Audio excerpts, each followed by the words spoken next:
Bismillahirrahmanirrahim. Assalamu alaikum guys. Welcome back to my YouTube English literature channel. Today we will going to discuss about Amedee or how to get rid of it as an absurd play, which has been written by Eugene Ionesco in 1954, and it has been represented in or performed in theater of an absurd. Okay, so that's why this play is called an absurd play, because this play is performed in theater of the absurd. Actually theatre of the absurd play के बारे में मैं बहुत कुछ पहले ही अपनी previous video में बता चुकी हूँ, जिसका लिंक मैं डिस्क्रिप्शन बॉक्स में डाल दूँगी. So without wasting any time let's get start the video. So first of all we will discuss about the life of Eugene Ionesco. Eugene Ionesco was born on November 26, 1906 in Slatina, as well as he was died on 28 March 1994 in Paris. He was most important figure of 20th century in the absurd theater. ठीक है, इन्होंने academy fancy में भी बहुत ज़्यादा अपने जो इनके वर्क्स थे इम्पॉर्टेंट, वो उन्होंने वहाँ पे परफॉर्म किए हुए हैं, जिसकी वजह से इनको 1960 में नोबेल प्राइज़ भी दिया गया. ये ज़्यादातर फ्रेंच लैंग्वेज में लिखते थे और इनको जो अवार्ड मिला, नोबेल प्राइज़ मिला, वो भी इनको यूरोपियन लैंग्वेज यानी कि यूरोपियन प्ले के बेस पे मिला. फिर उसके बाद इनके जो मेजर वर्क्स आ जाते हैं उसमें आ जाता है जी एमेडे आ जाता है, द बाल सेप्रानो आ जाता है, द चेयर आ जाता है, द लेसन आ जाता है. जो आज हम डिस्कस करने वाले हैं वो है द एमेडे और how to get rid of it play, जो कि 1954 में लिखा गया. एक्चुअली ये प्ले एमेडे जो है वो बेस करता है ऑरिफ्लेम, एक शॉर्ट स्टोरी है, उसके टाइटल पे ये द एमेडे और how to get rid of ये प्ले बेस करता है. सो हम इसे एज एन एब्सर्ड प्ले पढ़ रहे हैं, तो डेट्स वाई हमें इसकी जो एब्सर्ड प्ले है उसके बारे में भी पता होना चाहिए. सो एक्चुअली एब्सर्ड प्ले होता क्या है, एब्सर्ड प्ले की डेफिनेशन क्या है, इसकी कोई प्रॉपर डेफिनेशन नहीं है, बट मार्टिन एस्ली ने इसको इस वे में जो है एक्सप्लेन किया है कि अगर एक गुड प्ले जो है उसकी कंस्ट्रक्टेड स्टोरी होती है, ठीक है, उसकी प्रॉपर एंडिंग होती है, प्रॉपर बिगनिंग होती है, प्रॉपर क्लाइमैक्स होता है उसका, तो जो एब्सर्ड प्ले है वो प्लॉटलेस होता है, स्टोरी लेस होता है, उसकी कोई स्टोरी नहीं होती, उसकी कोई एंडिंग, उसकी कोई बिगनिंग, उसका कोई भी क्लाइमैक्स नहीं होता. सो अगर आर्ट ऑफ कैरेक्टराइजेशन पाई जाती है एक गुड कंस्ट्रक्टेड प्ले में, तो जो एब्सर्ड प्ले है उसमें आर्ट ऑफ कैरेक्टराइजेशन नहीं पाई जाती, उसमें बहुत कम कैरेक्टर होते हैं और उन्हीं के अराउंड जो है वो सारी स्टोरी रिवॉल्व करती रहती है. और अगर गुड प्ले जो है वो बहुत मतलब कोहेरेंट स्पीच, कोहेरेंट डायलॉग्स रखता है, तो एब्सर्ड प्ले में डायलॉग्स नहीं होते, इसमें लेक ऑफ कम्युनिकेशंस पाए जाते हैं. अगर गुड प्ले मिरर है नेचर का, मैनर्स का, सोसाइटी का, तो एब्सर्ड प्ले जो है वो मिरर है ड्रीम्स का, नाइटमेयर्स का. ठीक है, फिर उसके बाद अगर जो गुड प्ले है उसके थीम्स जो वो एक्सप्लेन्ड होते हैं, ठीक है, इसमें क्या क्या थीम्स पाए जाते हैं वो हमें गुड प्ले पढ़ने से ही, ट्रेडिशनल जो हमारा ड्रामा होता है उसको पढ़ने से ही हमें पता चल जाता है इसमें कौन कौन से थीम पाए जाते हैं.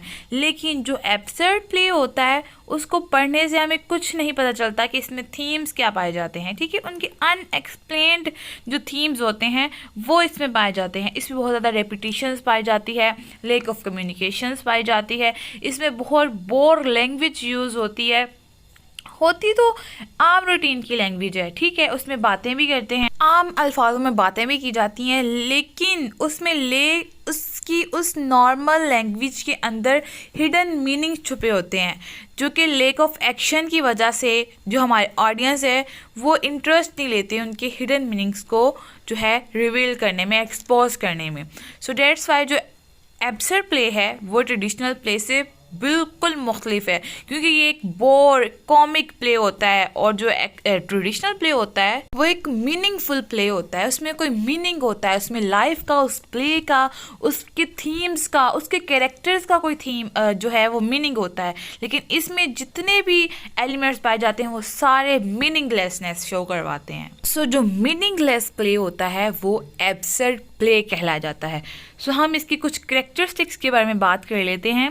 सो इसमें मीनिंगलेसनेस पाई जाती है, इसमें कोई वंडर, कोई हैरत वाली बात नहीं होती। इसमें जो मोमेंट्स होते हैं, वो मूवमेंट्स जो उनकी जो एक्शंस होते हैं वो भी ऑर्गेनाइज नहीं होते, वो जब जिसका दिल करता है वैसे एक्शन परफॉर्म करने लग जाता है। इसमें लेक ऑफ प्लॉट भी पाया जाता है। इसमें एग्जिस्टेंशियलिज्म का कैरेक्टर जो एब्सर्ड प्ले है उसमें पाया जाता है। So what is existentialism? Existentialism एक थ्योरी है जिसमें ये बताया जाता है कि man is free, man is responsible of their on right और रॉन्ग। ठीक है, यानी कि हर इंसान अपने लिए फ्री है, वो जो चाहता है वो करता है और जो उसके रिजल्ट्स उसको मिलते हैं उसका रिस्पॉन्सिबल भी वो खुद होता है। क्योंकि जो वर्ल्ड वॉर का एरा था उसमें लोग एक दूसरे पे बड़ा डिपेंड करने लग गए थे, तो उनके लिए थ्योरी इंट्रोड्यूस करवाई गई कि तुम लोग डिपेंड ना करो, जो तुम्हारे साथ बुरा हो रहा है या तुम किसी होप की तलाश में हो, वो होप तुम खुद हो, तुम ही हो जिसने अपना फ्यूचर जो है वो सेटल करना है, तुम ही हो जो राइट को भी जा सकते हो, रॉन्ग की तरफ भी जा सकते हो। सो दैट्स वाई इसमें एग्जिस्टेंशियलिज्म, क्योंकि man is free, God is dead. मैं नहीं कह रही, ये नीत्शे की फिलॉसफी है जो कि एग्जिस्टेंशियलिज्म में पाई जाती है कि God is dead and man is alone in godless universe. ठीक है, तो इन्होंने ही एग्जिस्टेंशियलिज्म जो है वो फिलॉसफी इन राइटर्स ने इंट्रोड्यूस करवाई उन लोगों के लिए जो कि उम्मीद की तलाश में रहते थे और ख़ुद कुछ नहीं करते थे। फिर उसके बाद इसमें बहुत ज़्यादा पजल डायलॉग्स पाए जाते हैं, नॉनसेंस लैंग्वेज होती है इसकी, और स्टीरियोटिपिकल जो है इसमें यानी कि लकीर के फ़कीर के एक्टर्स होते हैं, और यानी कि इसमें क्या होता है कि जैसे उन्हें कहा जाए वैसे ही कर लेते हैं, वो अपने दिमाग से कुछ नहीं सोचते। फिर इसमें रिपीटिशन बहुत ज़्यादा पाई जाती है। थिएटर ऑफ एब्सर्ड में कॉमिक सीन भी होते हैं, अनएक्सप्लेन्ड एंडिंग होती है और अनएक्सप्लेन्ड ही क्या होता है वो बिगिनिंग होती है। फिर इसमें ये जो है जो ट्रेडिशनल ड्रामा है ना, ये बिल्कुल उससे हट के होता है। सो अब हम क्या करेंगे, जो कैरेक्टरिस्टिक्स है एब्सर्ड थिएटर की उन सब को एमेडे प्ले के साथ रिलेट करेंगे और ये प्रूफ करेंगे कि किस तरह जो एमेडे है वो एक एब्सर्ड प्ले है। सो सबसे पहले बात आती है मीनिंगलेसनेस ऑफ लाइफ। यहाँ पे दो कैरेक्टर्स हैं, एमेडे एंड हिज वाइफ मैडलिन। ये दोनों एक पर्पसलेस सी लाइफ गुजार रहे हैं।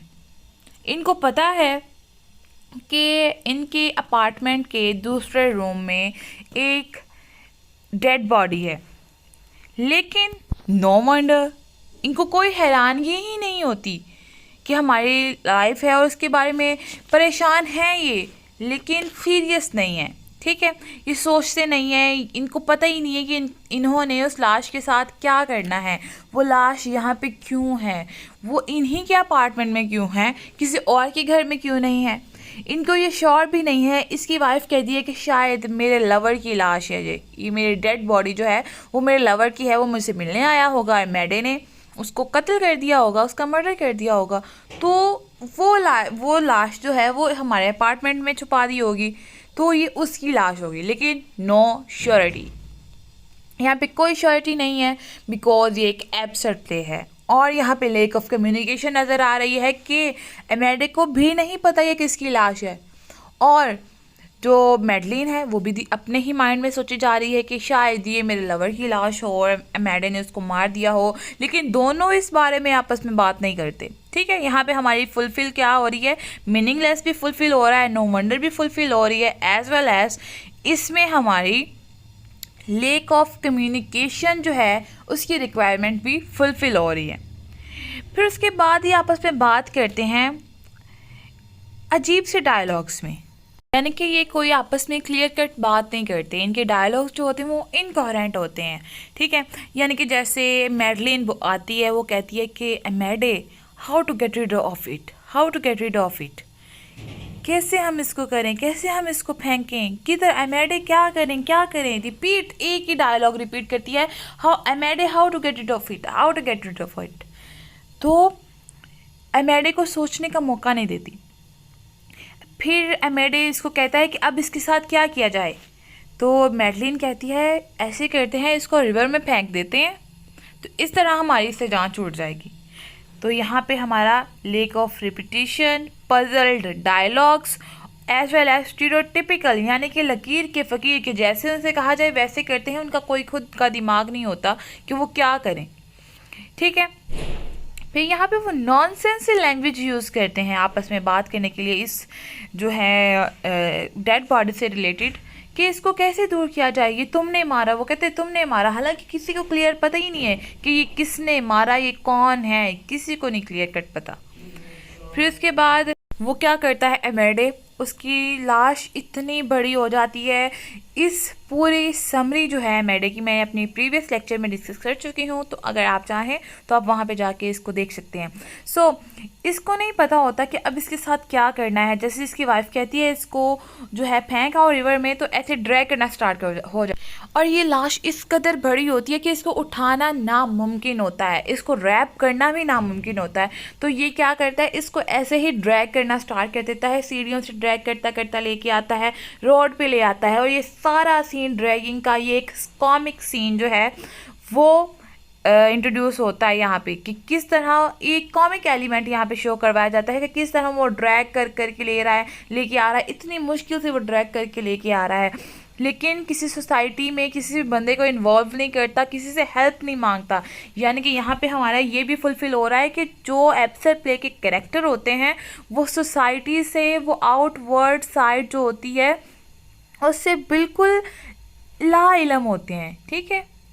वो बाखबर नहीं होते, बाहर की दुनिया से बेखबर होते हैं। वो किसी को ना किसी से इतनी बात करते हैं, ना किसी को अपने आप से बात करने देते हैं, ठीक है। इस तरह यहाँ पे भी शो हो रहा है कि जब वो ड्रैग करके लेके जा रहा है तो वो अकेला ड्रैग करके लेके जा रहा है, किसी को अपने साथ हेल्प के लिए नहीं बुलाता, वो अकेला ही सारा कुछ वो खींच के मुश्किल से लेके जाता है, जो कि कॉमिक एलिमेंट जो है क्रिएट किया जाता है यहाँ पे।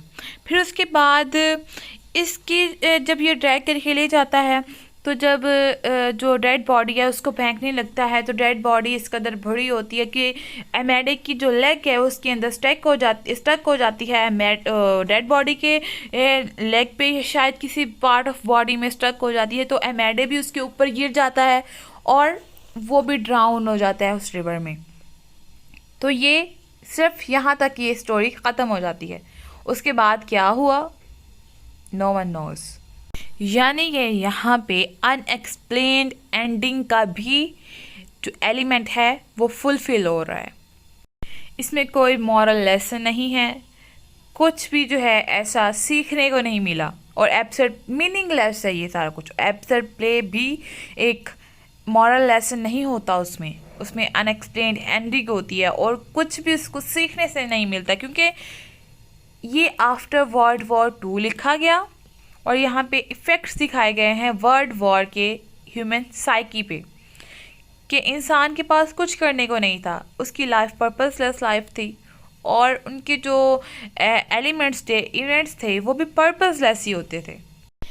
इसमें हमें कैरेक्टर्स के बारे में भी कुछ नहीं पता कि कैरेक्टर्स का बैकग्राउंड क्या था।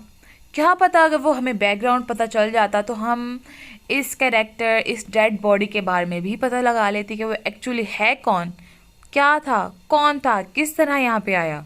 लेकिन कुछ भी क्लियर नहीं है, और ये ही एब्सर्ड प्ले की कैरेक्टरिस्टिक्स हैं, और इसी तरह ये एब्सर्ड प्ले की सारी कैरेक्टरिस्टिक्स को ये एमेडे और how to get rid of it fulfil कर रहा है। ये किस तरह एब्सर्ड प्ले है, बिकॉज इसमें कोई स्टोरी नहीं है, no characterization, no beginning nor any ending, and explained themes, imitation of dreams and nightmares. अब ड्रीम्स और नाइटमेयर्स की कैसी रिक्वायरमेंट यहाँ पे आई? जो डेड बॉडी है वो किस तरह बड़ी हो सकती है? वो किस तरह दिन ब दिन मशरूम्स की साथ साथ ग्रो कर सकती है, उसकी मूंछें, उसका एवरी पार्ट ऑफ बॉडी वो ग्रो कर रहा है, हाउ इज इट पॉसिबल। सो ये भी एक नाइटमेयर और ड्रीम्स का, ठीक है, मैजिकल वर्ड उसका जो है एक मिरर है। सो इस तरह हमारी आज की वीडियो एंड होती है। I hope you guys enjoyed it. दुआओं में याद रखिएगा और मेरे चैनल को सब्सक्राइब करिएगा, और वीडियो पसंद आए तो इसको लाइक जरूर करिएगा and share with your friends. Thank you so much. अल्लाह हाफिज़।